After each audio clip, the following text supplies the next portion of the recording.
Welcome to the Explainer. Today, we are diving into a huge topic in the cloud world, automating your AWS infrastructure. We're going to show you how to get away from all those slow, manual clicks and move to fast, repeatable code with a tool called Terraform. Look, if you've ever been there clicking through the AWS console late at night, just trying to perfectly copy a production setup, you know the pain, right? It is so slow, it's risky, and it just doesn't scale. So, what's the alternative to all that manual madness? First things first, let's really break down the problem we're trying to solve. It's the chaos, really, that you always get when you try to manage complex cloud systems by hand. On one side, you've got the manual world. It's slow, it's full of human errors, and it creates these inconsistent environments that are a total nightmare to manage.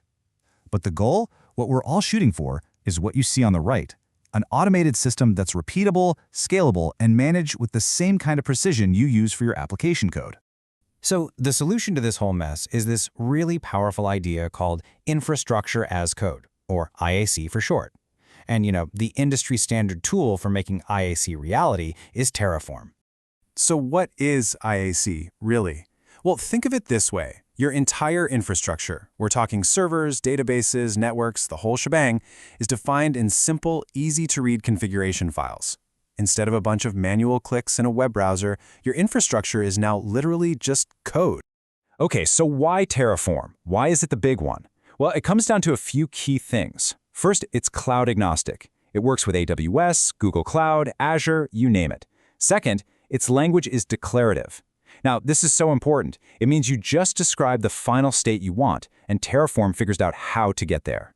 That's way safer than writing out every single step yourself. And finally, the community is massive, which means there's a solution out there for almost any problem you could possibly run into. And this becomes absolutely critical when you're on a platform as huge and complex as AWS. With hundreds of services and configs that are changing all the time, Terraform is the key to keeping your environments standard, cutting down on misconfigurations, and making safe automation even possible. So that all sounds great in theory, but how does Terraform actually do it? How does it pull this off? Well, it relies on a few core building blocks that you really need to get your head around. Let's just quickly run through the key concepts. You've got providers, which are the plugins for services like AWS. You have resources, which are the things you're building, like a server or a network. Variables, they just make your code reusable.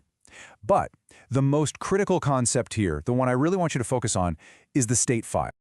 The state file is basically a map of your real-world resources. It's how Terraform keeps track of everything it manages and figures out what changes it needs to make. This file is your single source of truth, which means, and I can't stress this enough, you absolutely must protect it. So, how do you protect it? Simple. 3 non-negotiable rules. First, you have to store it remotely, like in an AWS S3 bucket, not on your laptop. Second, you use a locking mechanism, like DynamoDB, to stop multiple people from making conflicting changes at the same time. And finally, you always encrypt it, because it can contain some really sensitive data.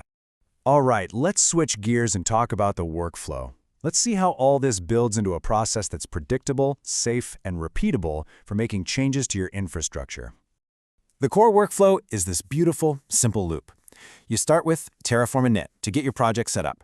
Next, and this is the most important part, you run Terraform plan to see exactly what's going to change. If that plan looks good, you execute it with Terraform apply.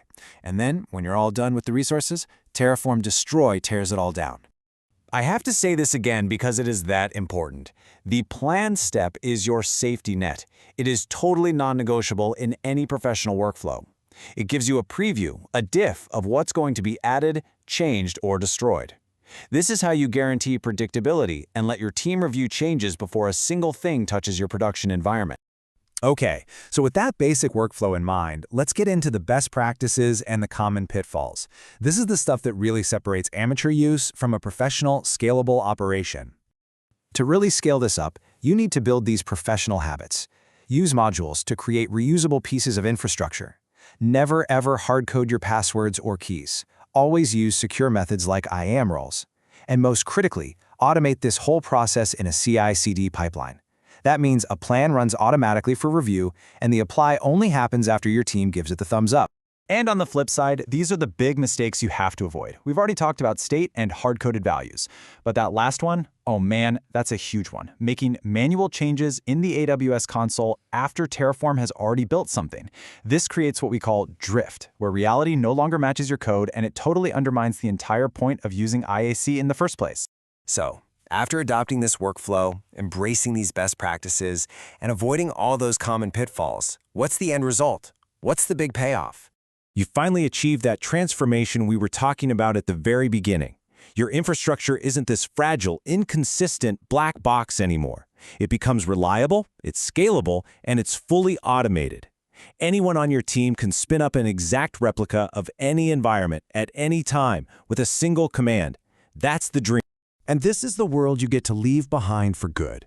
The world where your dev and prod environments are mysteriously different, where every change feels super risky, and where your automation pipelines always seem to break because they're built on a shaky manual foundation. Look, by mastering Terraform on AWS, you're not just learning a new tool. You're mastering the discipline of infrastructure automation at scale. You're turning what used to be your biggest bottleneck into your greatest strength. So the only question left is, with that kind of power, what are you going to build?